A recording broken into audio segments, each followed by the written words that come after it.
बंगाल चुनाव में उभरी ये 3 तस्वीरें आपका लोकतंत्र पर भरोसा और बढ़ा देंगी। पहली, एक मां जिसकी डॉक्टर बेटी के साथ बलात्कार करके मौत के घाट उतार दिया गया, जो न्याय के लिए दर दर भटकती रही। एक महिला जिसने तृणमूल के स्थानीय नेता के द्वारा सिलसिलेवार तरीके से किए जा रहे यौन शोषण के खिलाफ आवाज उठाई। एक और महिला जिसने अपना परिवार पालने के लिए दूसरे घरों का झाड़ू पोछा किया, लेकिन राजनीति नहीं छोड़ी, हिम्मत नहीं हारी। आज की वीडियो में हम आपको इन्हीं 3 महिलाओं के विधायक बनने की कहानी सुनाएंगे और उनके संघर्ष की कहानी सुनाएंगे। नमस्ते, मेरा नाम है सौरभ त्रिपाठी, आप देख रहे हैं न्यूज पिंच। कहानी की शुरुआत करेंगे उस आरजी कर रेप केस से जिसने ममता बनर्जी के महिला सुरक्षा के तमाम दावों की धज्जियां उड़ा दी थी। रत्ना देवनाथ सिर्फ एक नाम नहीं है, ये लोकतंत्र में आस्था को मजबूत करने की एक और वजह का नाम हो गया है। साल 2024 का अगस्त बंगाल के लिए किसी तूफान से कम नहीं था। सीमा से सटे बांग्लादेश में सीआईए प्रायोजित तख्तापलट हो रहा था। दूसरी तरफ कलकत्ता के राधा गोविंद कर मेडिकल कॉलेज की एक खबर ने देश भर में हंगामा मचा दिया। 31 साल की एक रेजिडेंट डॉक्टर का हॉस्पिटल में न सिर्फ बलात्कार हुआ बल्कि बर्बरता से उसकी हत्या कर दी गई। 2024 की 9 अगस्त को आरजी कर मेडिकल कॉलेज से पोस्ट ग्रेजुएट कोर्स की एक 31 वर्षीय छात्रा 36 घंटे की लंबी ड्यूटी के बाद सेमिनार हॉल की तरफ आराम करने के लिए जाती है। संजय रॉय नाम एक शख्स उसका पीछा करता है। सेमिनार हॉल में उसका रेप करने के बाद उसकी हत्या कर दी जाती है। पुलिस शुरुआत में इस केस में लीपापोती करते हुए दिखाई दी। पुलिस पर आरोप लगा कि वो अपराधी को बचाने का प्रयास कर रही है। कहा गया कि आरोपी संजय रॉय सत्ताधारी पार्टी टीएमसी से जुड़ा हुआ है। संजय कोलकाता पुलिस के साथ एक सिविक वॉलंटियर के तौर पर जुड़ा हुआ था। ये मामला सामने आने के बाद छात्र प्रदर्शन के लिए सड़कों पर उतर गए। टीएमसी के महिला सुरक्षा के तमाम दावों पर सवाल खड़े होने लगे। देश भर में प्रदर्शन होने लगे। छात्रों के इस आंदोलन के केंद्र में थी रत्ना देवनाथ, आरजी कर रेप केस में पीड़िता की मां। एक मां के तौर पर वो न्याय के लिए दर दर भटकती रही, प्रदर्शन किए, अदालत में गुहार लगाई, पीड़ा से उपजे रोष में शपथ ली, जब तक इस सरकार को हटा नहीं देती, जब तक बेटी को न्याय नहीं दिलवा देती, तब तक बाल नहीं बनाऊंगी। एक नारा है जो अक्सर छात्र आंदोलन में सुना जाता है, if politics decides your future you must decide your politics. मतलब अगर सियासत आपका मुस्तकबिल तय करती है तो आपको अपनी सियासत तय कर लेनी चाहिए। जैसा कि मुक्तिबोध पूछा करते थे, पार्टनर तुम्हारी पॉलिटिक्स क्या है। रत्ना देवनाथ सियासत के जरिए इंसाफ हासिल करने निकली थी। चुनाव प्रचार में कोई बड़े भाषण नहीं दिए, कोई बड़ी सभा नहीं, एक पीड़ा थी, एक मां की पीड़ा। गलियों में प्रचार करने निकलती तो रास्ते में मिलने वाली महिलाएं गले से लगाकर रो पड़ती। न्यूज पिंच ने इसको कवर भी किया था। रत्ना देवनाथ न्याय की इस लड़ाई को सड़क पर ले आई थी, लेकिन ये लड़ाई आसान नहीं थी। टीएमसी के लोगों ने उन्हें प्रचार करने से रोका, डराने धमकाने की कोशिश की, ऐसे आरोप लगाता आ रहा है। पानीहाटी वो सीट थी जिसे तृणमूल का किला कहा जाता था।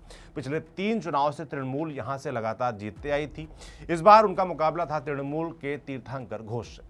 3 बार से विधायक रहे निर्मल घोष के बेटे तीर्थंकर। सीपीएम ने यहां से कलातन दासगुप्ता को उतारा था, जो युवाओं के बीच लोकप्रिय हैं। रत्ना देवनाथ ने इस बड़े चुनाव में अपने प्रतिद्वंदियों को बड़े अंतर से हराया। उन्हें कुल 87,977 वोट मिले, जबकि टीएमसी के उम्मीदवार तीर्थंकर घोष को 59,141 वोट मिले।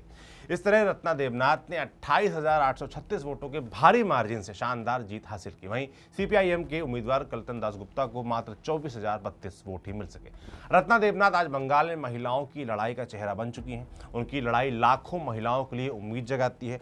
लेकिन रत्ना अकेली ऐसी नहीं है जिन्हें सत्ता प्रायोजित हिंसा का शिकार होना पड़ा हो। दूसरा केस संदेश खाली का है, जहां एक टीएमसी नेता और उसके सहयोगियों ने हिंसा और बलात्कार का एक पूरा चक्रव्यूह बना रखा था। ये कहानी उस पहली आवाज की है जिसने इस चक्रव्यूह को भेदने की कोशिश की। ये कहानी उस पहले मुक्के की है जिसे संदेश खाली में यौन उत्पीड़न के सिंडिकेट के विरोध में हवा में उछाला गया।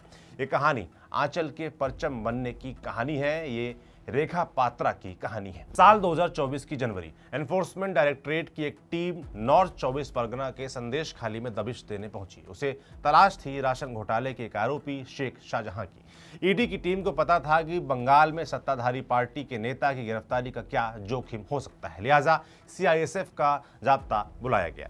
लेकिन जब ईडी की टीम संदेश खाली पहुंची तो शेख शाहजहां और टीएमसी से जुड़े लोगों ने उस पर सीआईएसएफ की मौजूदगी में हमला कर दिया। लेकिन शेख शाहजहां कब तक भाग सकता था। 55 दिन चले हाई वोल्टेज पॉलिटिकल ड्रामे के बाद उसे मीना खान से धर दबोचा गया।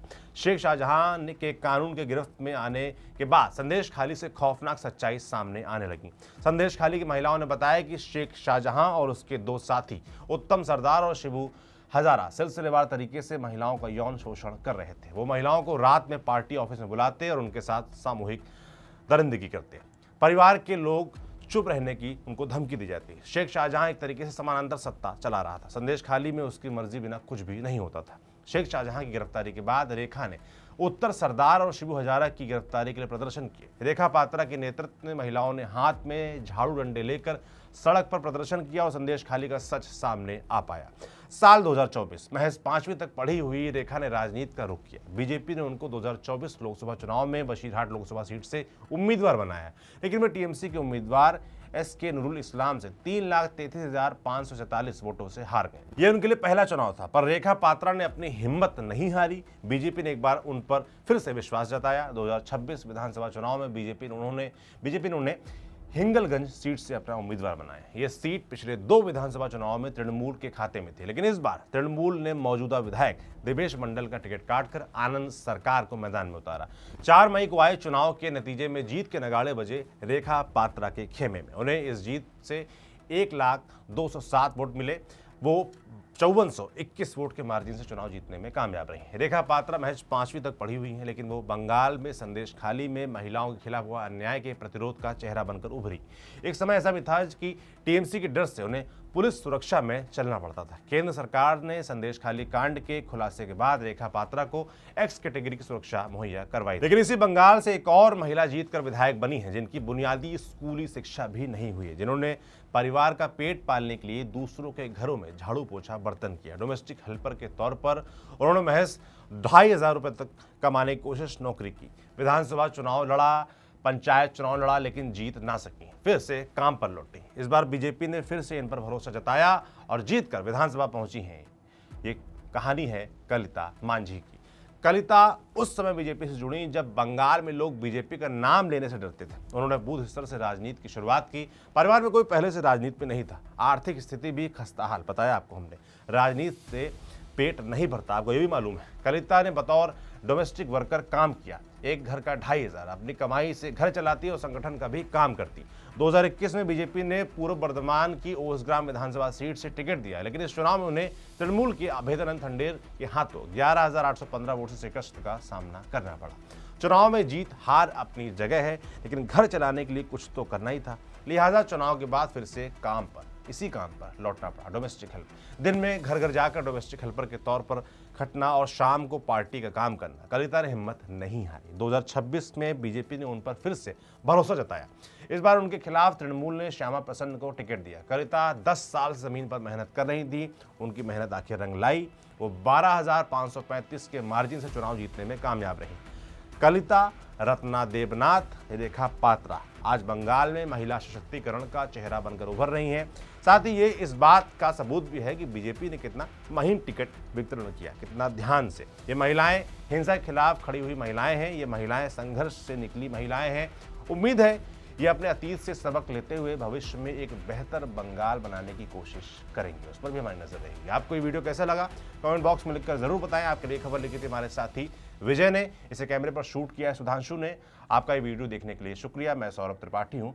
न्यूज़ पिंच देखते रहें, अपने दोस्तों को भी दिखाते रहें। शुक्रिया।